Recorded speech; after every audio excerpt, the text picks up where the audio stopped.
Bonjour à tous. Vous avez un projet de construction, de rénovation, d'implantation d'un habitat léger, de mise en place d'une construction temporaire ou durable.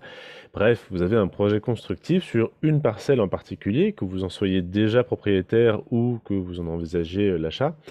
Eh bien, va se poser la question de qu'est-ce que vous avez le droit d'y faire? Et pour ça, il va falloir fouiller au niveau des règles d'urbanisme applicables sur la parcelle.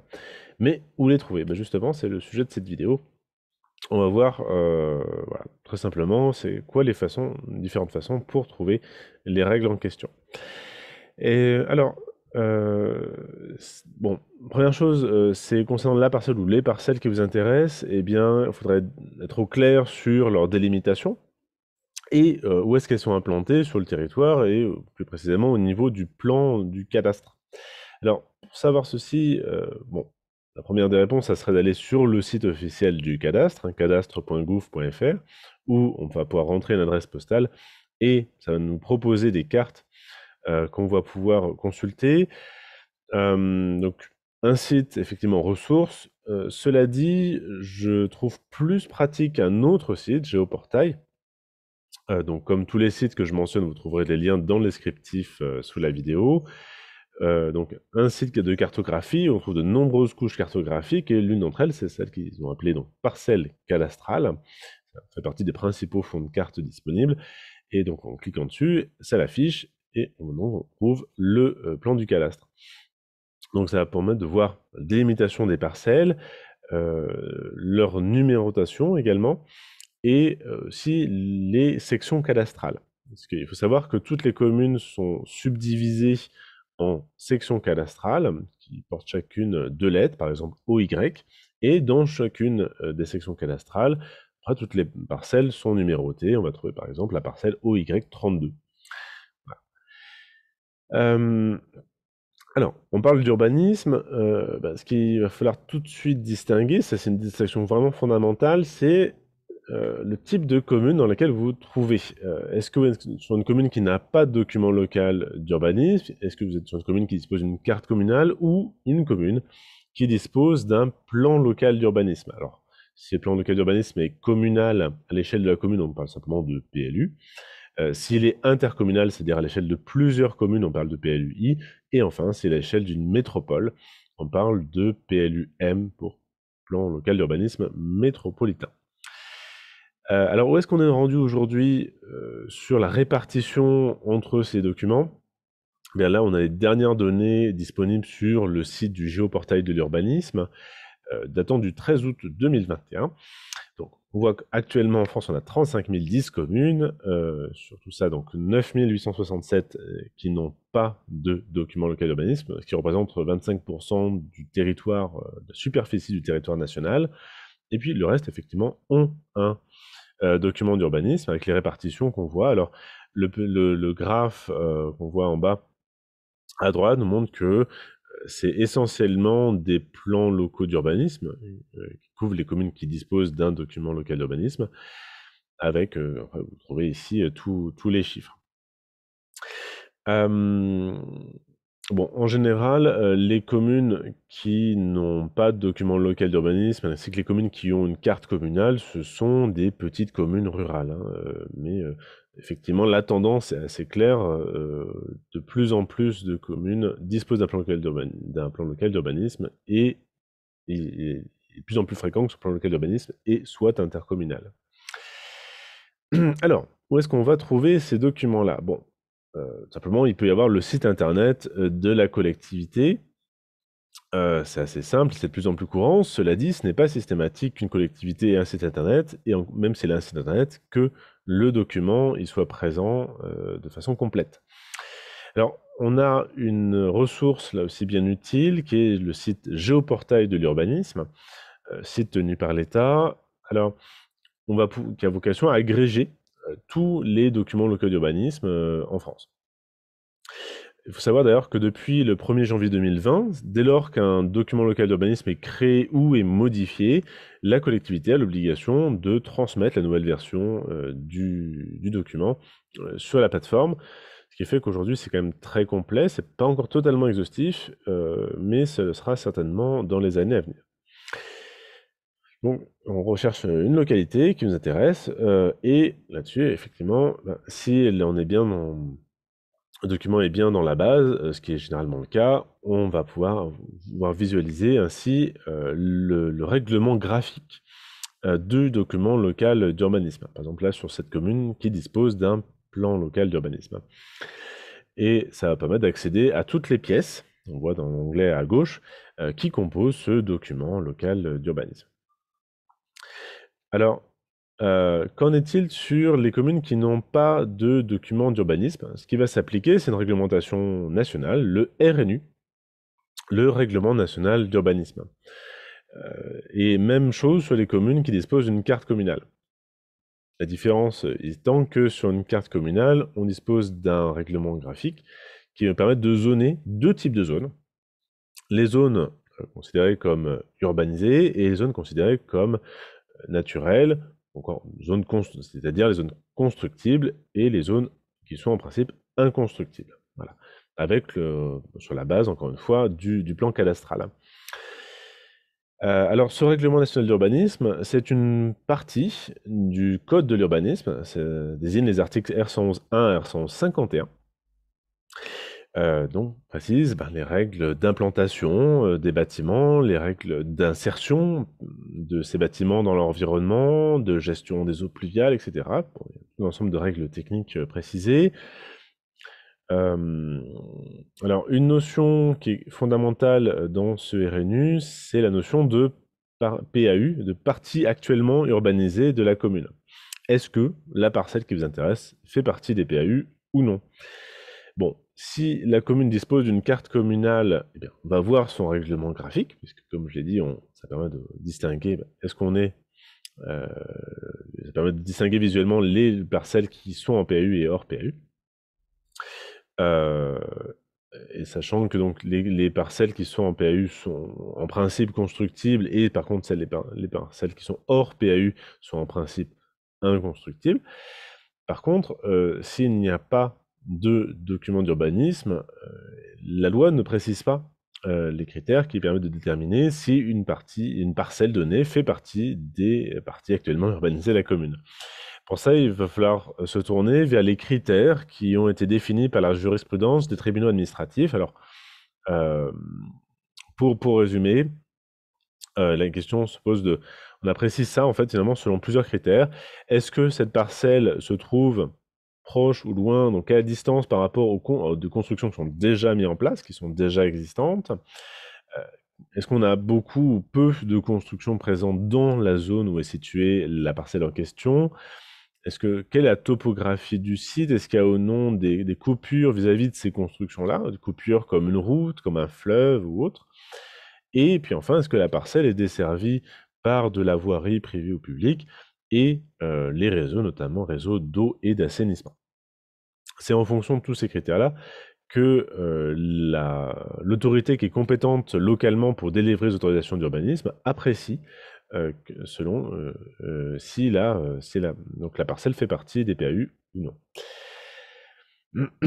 Alors, pour les communes qui disposent d'un plan local d'urbanisme, qu'il soit communal, intercommunal ou métropolitain, on va se tourner vers son règlement graphique.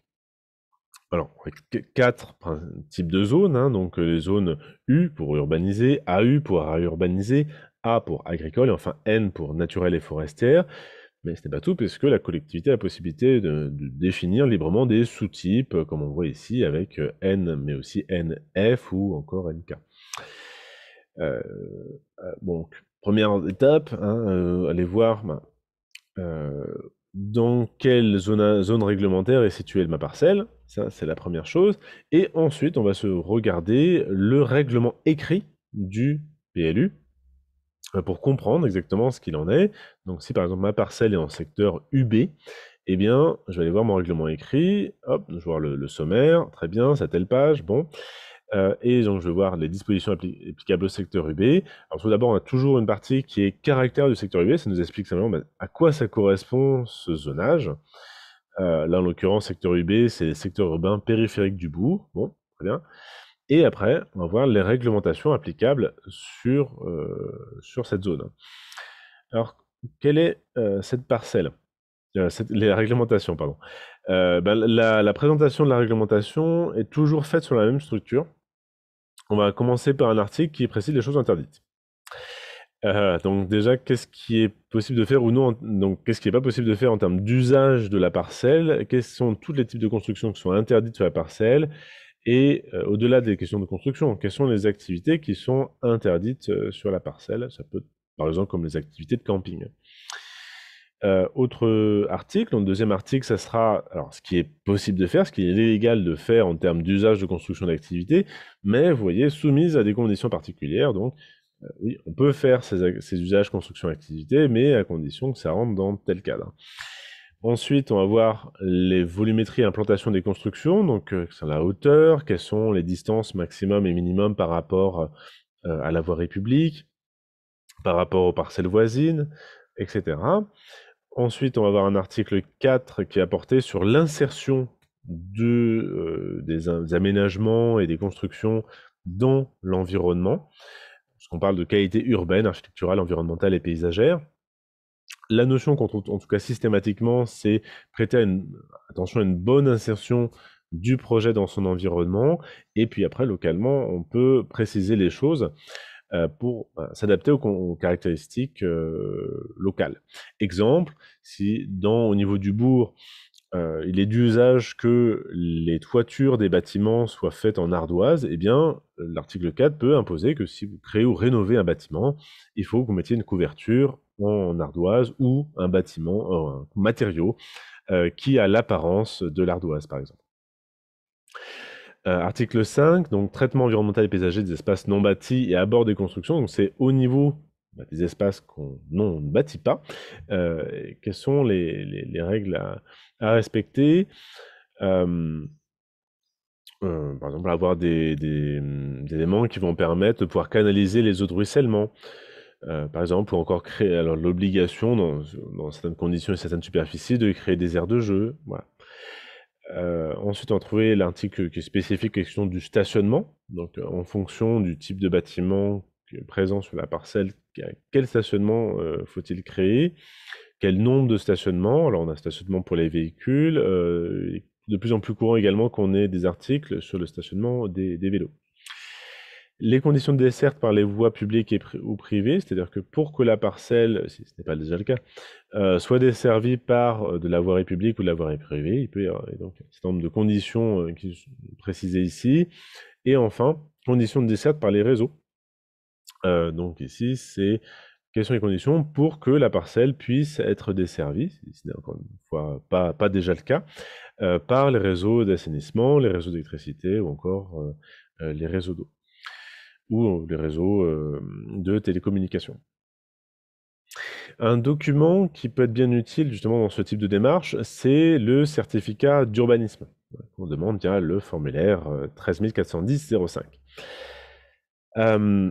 Alors, il se décline, c'est ce qu'on voit en 1 avec un A et un B ici, il se décline en 2 versions. Alors, le certificat d'urbanisme d'information et le certificat d'urbanisme opérationnel. Bon, le CUI, information, ça nous permet de donner donc des données sur la parcelle. On va faire cette demande en mairie et dans un délai d'1 mois, la collectivité doit nous donner ce CUI. Alors, qui présente donc, quelles sont les règles d'urbanisme applicables sur la parcelle, mais également d'autres informations intéressantes. Donc, on a tout ce qui relève de la fiscalité applicable sur la parcelle en termes de taxes et participation d'urbanisme, comme les taxes foncières sur les propriétés bâties et non bâties. Également, on a des informations sur les services d'utilité publique présents sur la parcelle. Exemple, passage de canalisation d'égout, par exemple, ou passage d'une ligne électrique. Et puis, d'autres informations complémentaires également sont présentes ici. Alors, on a une deuxième version qui est le certificat d'urbanisme opérationnel, dans lequel, lorsqu'on fait sa demande, on présente un projet constructif qu'on envisage sur la parcelle. Et on aura donc, dans la réponse de la collectivité, dans un délai cette fois-ci de 2 mois, non seulement les informations présentes dans le CUI, mais également une évaluation de la part de l'autorité compétente pour délivrer les autorisations d'urbanisme sur la légalité de la construction que vous envisagez. Est-ce qu'elle peut se faire? Est-ce que ce peut se faire, mais quand même avec un certain nombre de points qui doivent être révisés pour être conformes à la réglementation? Encore, est-ce que la construction est simplement illégale? Voilà, bah écoutez, un dernier point, oui, c'est quel service public également peut vous aider dans ces démarches-là? Alors, d'abord, bien sûr, il y a le service d'urbanisme de la collectivité, hein, que vous pouvez vous adresser. À savoir que si vous n'arrivez pas à accéder au document local d'urbanisme, il est toujours possible de le consulter en mairie et également de contacter la mairie pour demander à le recevoir par mail. Donc, une démarche peut être de prendre rendez-vous avec le service local d'urbanisme.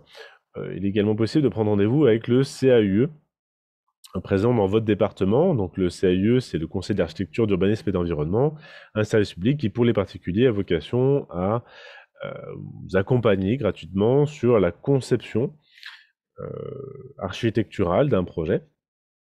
Et avec une attention, dans ce conseil-là, un point d'attention important sur justement le respect des règles d'urbanisme. Voilà, bah, j'espère que ces éléments, en tout cas, vont permettre de vous orienter, de vous éclairer sur ce sujet. Dans ce genre de thématique, je propose plusieurs choses, hein, des webinaires qui portent sur la prospection immobilière, comment on accède à la propriété immobilière, comment est-ce qu'on fait sa démarche pour rechercher des biens, examiner des biens. Donc ça, c'est le webinaire Trouver, acheter son habitat ou sa ferme. Parce que ça peut aussi bien, donc, je traite surtout des projets qui portent sur l'accès à la propriété pour donc, du logement ou des projets agricoles. Également le webinaire sur le droit de l'éco-construction.